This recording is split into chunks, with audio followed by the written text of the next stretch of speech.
What's good, guys? It is JD here. Hello, welcome back to another episode of the No We Spent Road to Glory and the final episode ever. No, of course not ever. The final episode of season number 6. So in this video, we're going to do a little bit of a recap of everything that has gone down, along with my expectations for next season. Season 7, which is coming on Friday. I'm going to talk about how many games I've played in each different game mode, the rewards I've got, what I thought those rewards were like, and we'll go through every pack drop as well, and sort of have a little look at who was really good this season and who was really average. Now, there's nothing going on in 2K today. Yesterday we got those super packs. They are there until Friday. I don't suppose there'll be anything new tomorrow either. We got those moments cards on Monday, so I don't think we'll get any new moments cards either. So 2K is most definitely in a space of limbo right now, and everybody is just counting those minutes and those hours until season 7 rocks around, including myself. So let's jump into it and let's see what we think about season number 6. Let me know down below if you agree or disagree with any of the things I'm going to say in this video, and let me know overall what you accomplished this season. Did you get JR? I imagine you got JR. Did you get Danny Ferry? Did you get Michael Red? If you did, then GG's. Did you get yourself Rashard Lewis? And then who was your favourite card out of packs this season? So let's jump into it. If you guys are new to the channel, make sure you go ahead and subscribe. Daily streams, daily videos. And a huge thank you to the goats of the channel for their support. Eric, Jason, Cody, Spooky, Caleb, Liam, Josh, Kieran, and Trevor. So let's start, obviously, with the levels this season. Now, obviously, we had JR at level 40, but before that, we had, the Jimmy Butler, level 1, pretty irrelevant. Obviously, the Essential board this season was Galaxy Opal, Billy Cunningham. Actually, a pretty damn good card, and one that we managed to get. Now, I can't remember exactly what level we got him on, but it definitely wasn't, I think it was level 26. It was a level 26 Essential board. We actually got this Billy Cunningham, which was really cool, because it's still a very good card. Somebody asked me yesterday, would you still run this card? Yeah, absolutely. The card's fantastic. The only drawback is he is a 6'6" power forward. I don't know about that one, Chief. Definitely more catered towards the small forward position, but in Trouble the Online or something, brilliant card. So really happy with him on the Essential board. In terms of the actual card, Steve Novak, arguably one of the better Sapphire cards in the game. Wendell Carter Jr., not bad for a Ruby card. Will Barton, his release is doo-doo. Card itself should have been great, but the release is not good. Diamond Sean Elliott was actually really nice. Bledsoe, not so good. And then Artist Gilmore, again, not so good. And then, of course, level 40 being Mr. J.R. Swish. So let's come over here and let's have a look at this card. Now, I've got a pair of Kobe's on this shoe, and I've fully badged him out. But, I don't know if I'm regretting it, but he's just not as good as I hoped he was going to be. Now, I never expected this card to be the best in the game. It was never going to be that. I wish he didn't have Hall of Fame steady. It really does affect him. For the way I play, I try and get open shots. I get open shots, and then 2K are like, no, not with Hoff steady, you don't. So, a bit of a pain, and I do just hope for next season that the level 40 reward does not have Hall of Fame steady. That's about all I can hope for. It's still a good card. Is it exceptional? Not really. Was I happier last night using Don Ole over JR at the point guard position?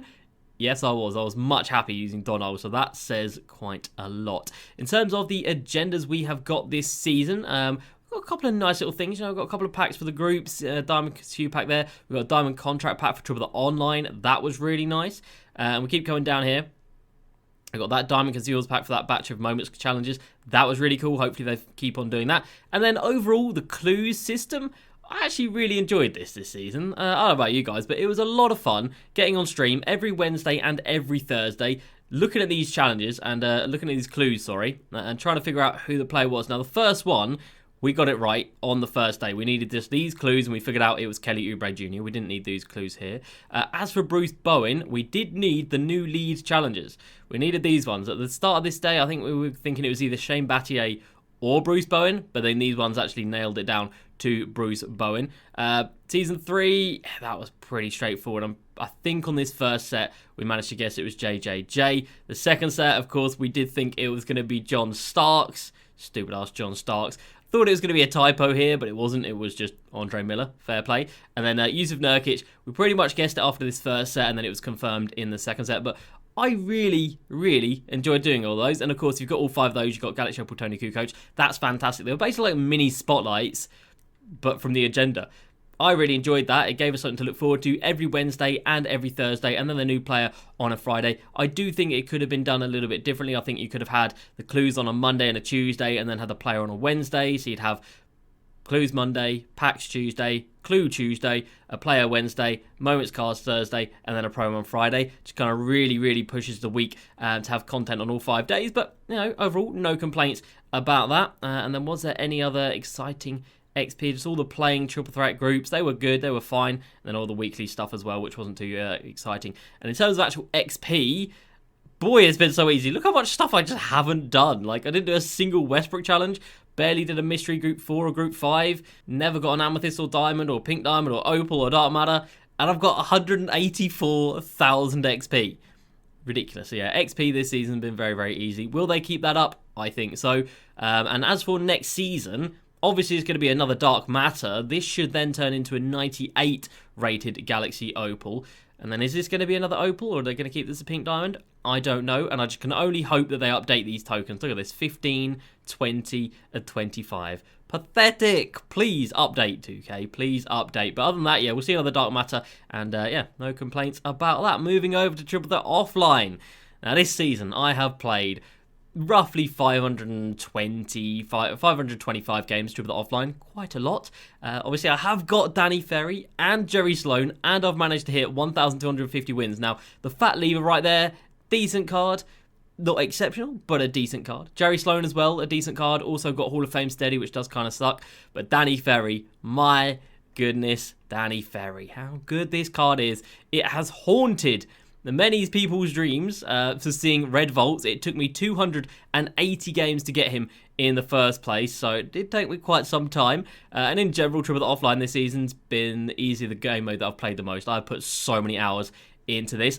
When they did the 2 events, the first event, the one with the Wilt Chamberlains in there, we absolutely cleaned house. We got 2 Dirks and Nikola Jokic, and we managed to get ourselves 1, 2, 3 extra Ron Harpers. So during that first weekend event that they did, we played 86 games, got 6 opals. Amazing. During the Michael Jordan weekend, we played 100 games and we just got 1 opal. But that 1 opal was Jerry Sloan, who we didn't have. So that was actually quite a W. So yeah, Triple Threat Offline, completed it. They're both 98s. Fat Lever's 98. Does that mean next season is going to be dark matters everywhere? I should hope so. I should hope so. You know, this season starting, when's it starting? On May the, I don't know what date it is today. May the 7th. So, you know, it's going to keep us going in through till like mid-June. You know, it might take people till mid, like, there's still people right now that don't have Danny Ferry, and this has been a long season. So, I think dark matters in the vault and on the ladder, I think is fair.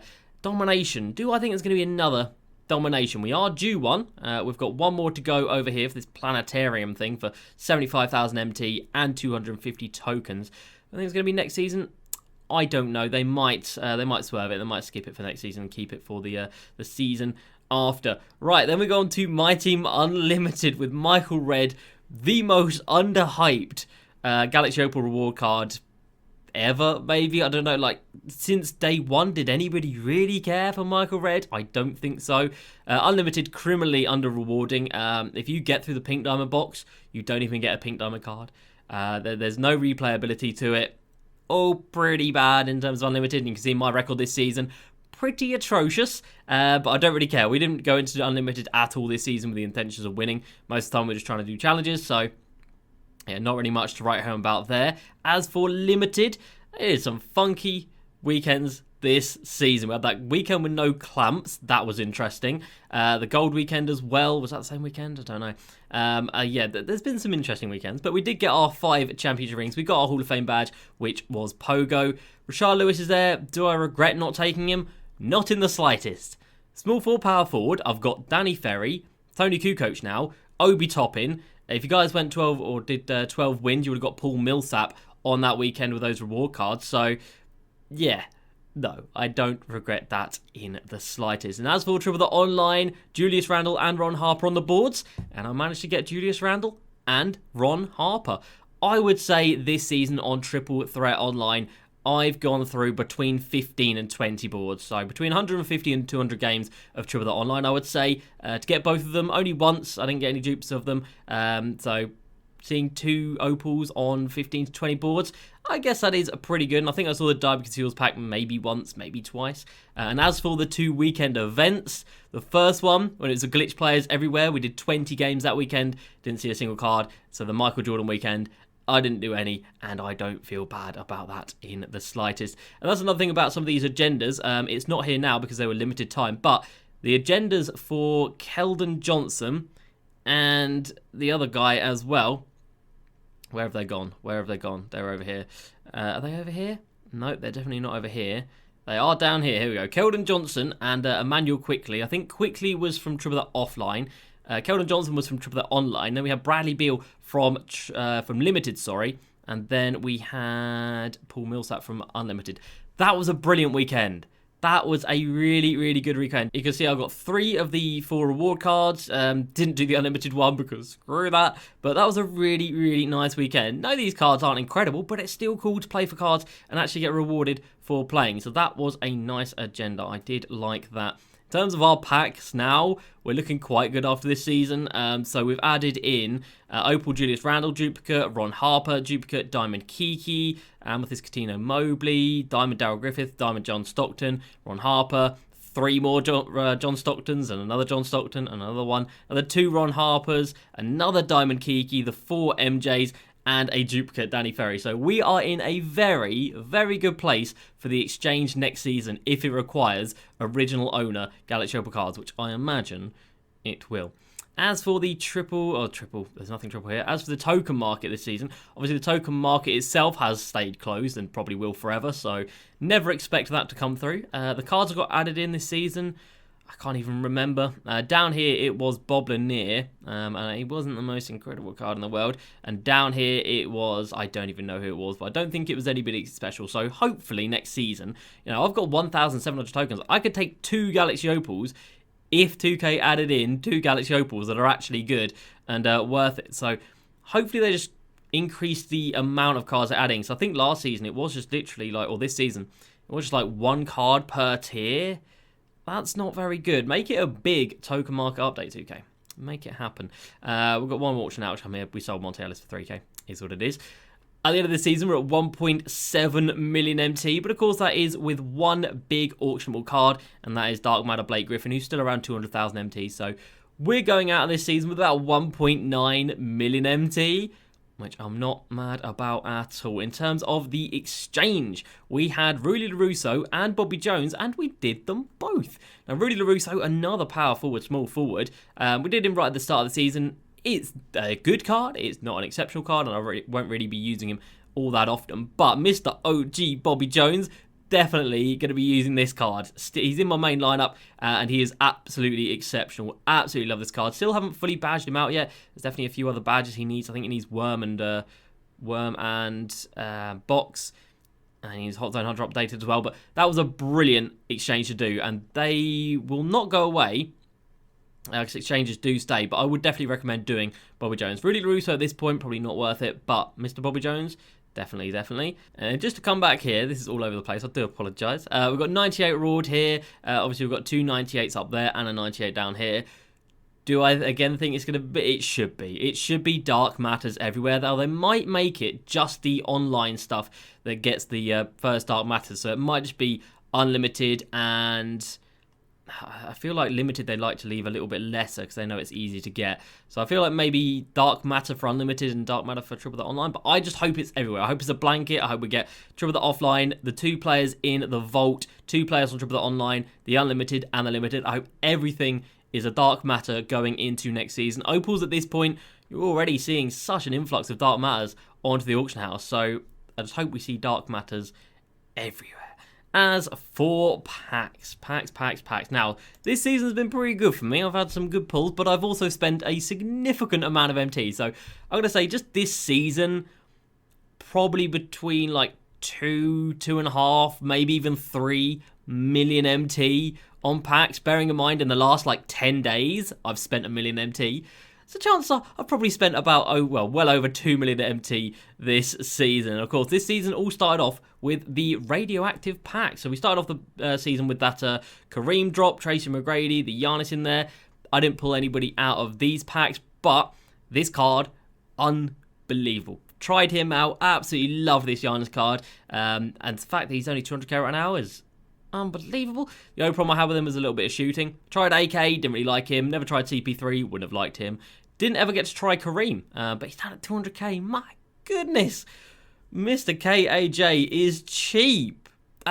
That's a very good price right there. Diamond contract and a Kobe 6 shoe. And then I did try out Tracy McGrady as well, but I wasn't really sold on him. Again, that Hall of Fame steady, not really doing him any favours. And of course, that drop came on day 1 of the season when we also got the information about the glitched market. We knew about the first players in that glitched market. So you guys know it took me 800 games to get my first glitched market of the season. It came through in the form of John Collins. It then took me about another 75 games, and I got my second in the forms of OG Anunoby. So I spent 1,000 MT on 2 pink diamonds. I then spent 30 tokens to get a diamond coach pack, which was 5,000 MT in coach bud, so 30 tokens into 5,000 MT, not ideal. Then spent 15 tokens on the diamond shoe pack, which got me about 10k back, not bad.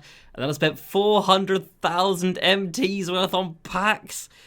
400k on the flash packs, which is extremely extensive, and I only pulled 3 opals, and I didn't get a single dark matter. So 2 times into the glitch market, and I lost MT both times, but it was still really cool to happen.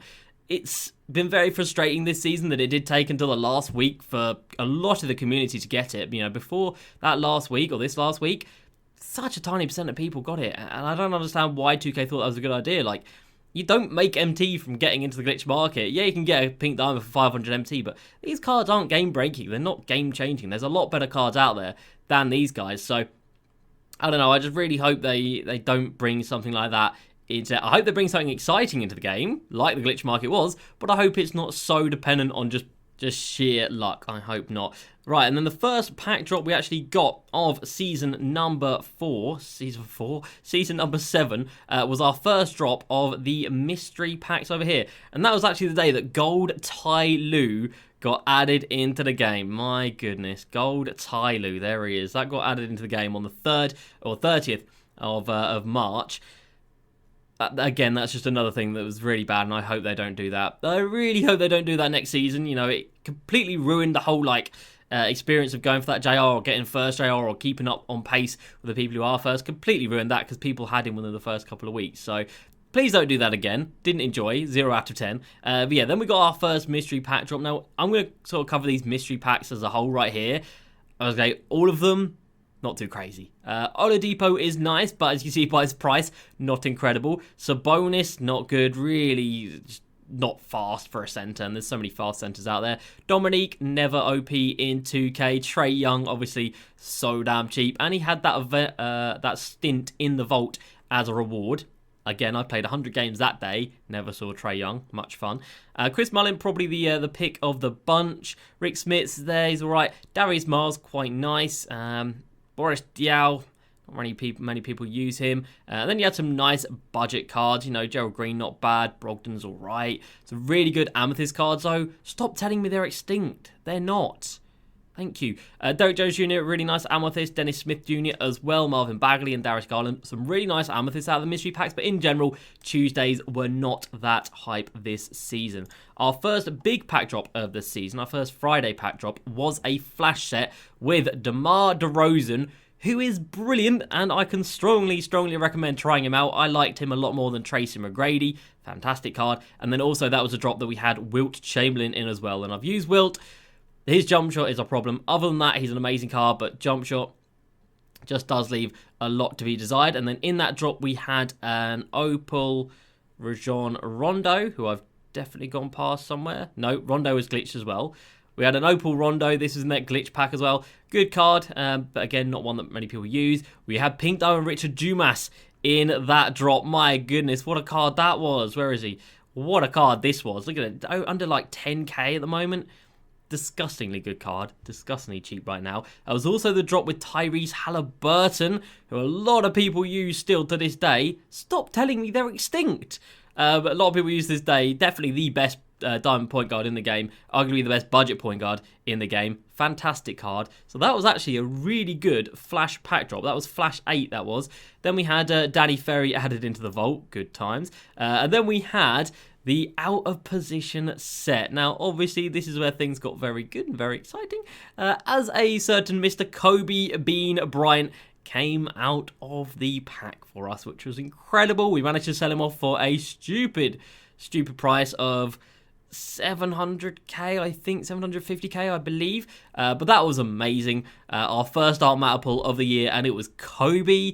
Things that you love to see. Grant Hill, absolutely exceptional card. Loved using him. KD as well. So good. Again, another card that I thoroughly enjoyed using. Brilliant. Chris Webber was good at the 3, not at the 1. And then I never used Magic. Didn't use LaMelo, but LaMelo is fantastic. And Joakim Noah for Amethyst Limited point guard.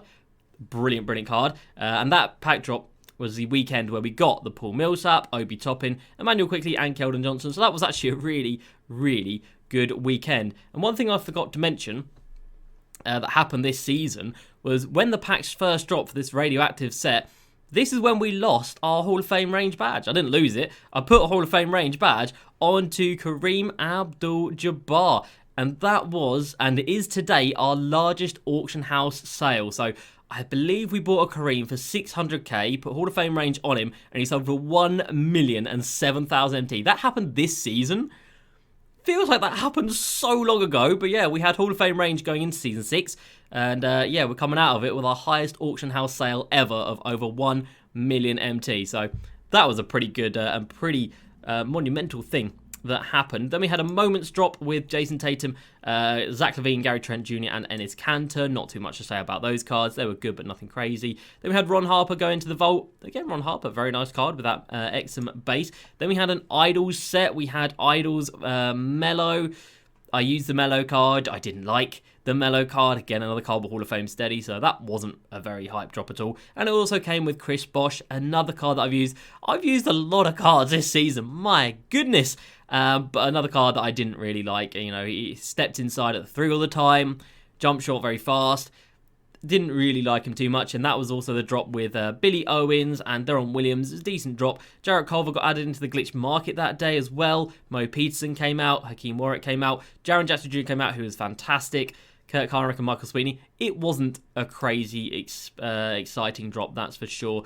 Then we had the Warped Reality set. Then things got exciting because we managed to pull our second Dark Matter card of the year, and it was Ben Simmons. This season we've pulled Dark Matter Kobe and Ben Simmons, but like I said, I spent like 2 mil, 2.5 mil. I'm not even in profit after 2 Dark Matter pulls. Mental. But yeah, we did pull Dark Matter Ben Simmons. I can't remember exactly how much he sold for. I believe it was like 880 or like, it's either high 8s or low 9s. It definitely wasn't a mil, but it was still a price that I was very happy with. And out of this drop, I didn't use that Ben Simmons because I didn't really want to. We used Steph. Steph was fantastic. Didn't use Shaq. No, I did use Shaq, didn't I? I bought Shaq. Again, jump shot. Just didn't like it. Didn't use Penny. Did use Rudy Gay, who was nice. And then I didn't use, and obviously, yeah, we've used Bol Bol. We had a Hall of Fame clamps Bol Bol. My God, this card was so good. So there have been some unbelievable cards added into the game this season. And then, of course, we ended last weekend with another Idol set. It was Westbrook. Westbrook was good. Tried him out. Didn't light things up for me, but it was a good card nonetheless. And then it also, of course, gave us the reward of Ralph Sampson, who is completely irrelevant, like so bad. And we also had Marquez Johnson, Rui Hachimura in that drop. Pretty bad drop, you know. The supporting cards were not good. Apart from Blake, obviously Blake came out in that drop as well with Westbrook, and Blake was very nice. But yeah, the 2 Idols drop this season, not great. If you think that's the end of Idols, sorry to say, there will be another Idols series coming either next season or season after. There's 1, 2, and they have confirmed there will be an Idols Series 3 as well. So in total, I think we can put that down as a pretty damn good season. Now, the amount of RNG in this season has been painful. You know, playing nearly 300 games with Danny Ferry out of the vault, and I know there's people that have played more than that. Not fun. I know people have played so many boards and not found Julius Randle or Ron Harper. Not fun. The glitch market, basically a joke. The Tyloo as well. I don't think anybody really enjoyed that. I don't think people really wanted to see a shortcut. Like, if you got this on the first couple of weeks, then what did you do for the rest of the season? I don't know. So I hope that's not a thing moving forward. I hope there's more... I hope there's a better reward structure. Like, Danny Ferry should really be the reward for 1,250 wins because he's the best card out here. He should be the top reward on the board. Will they make that the case? I don't think so because I think they like people playing these thousands of games at these tiny percentage of chance of getting the cards. But yeah, all in all, pretty good season. Pretty good season. And this is the team that we're leaving the season with. So we've added in JR Smith, we've added Danny Ferry, we've added Bobby Jones and Blake Griffin and Tony Kukoc as well. We evoed up Mel Daniels as well. Of course, he was actually our first Dark Matter card this year. We've got the free Opal Kyle Lowry. We've got free Opal Obi Toppin as well. So two Opal locker codes. Not too bad. There's our Jerry Sloan, Billy Cunningham, Julius Randle, Ron Harper, Fat Lever. Rudy LaRusso came through. Who else did we get? Artis Gilmore, obviously. Bradley Beal. Yeah, we got a lot. We got a lot of Opals this season. And obviously we've made a lot of MT by just having so many cards in our collection. And yeah, our collection is looking very full right about now. So that's going to wrap up Season 6, everybody. Who knows what Season 7 going to bring? If it's somebody unbelievable with like 60 Hall of Fame badges, which I think it should be at this point. You know, the highest Hall of Fame badge in the game right now, I believe, is Shaq with 48. I might be wrong on that. Don't quote me. I think it's Shaq with 48. It should be at minimum 45 Hall of Fame badges for the level 40 card. If it's less than 45, they done messed up. So hopefully they're not going to mess up. But anyway, let's see what 2K will do on Friday. And that's going to do it from me for today. Hope you guys have enjoyed. As usual, please like, subscribe, and I'll see you next time. Peace.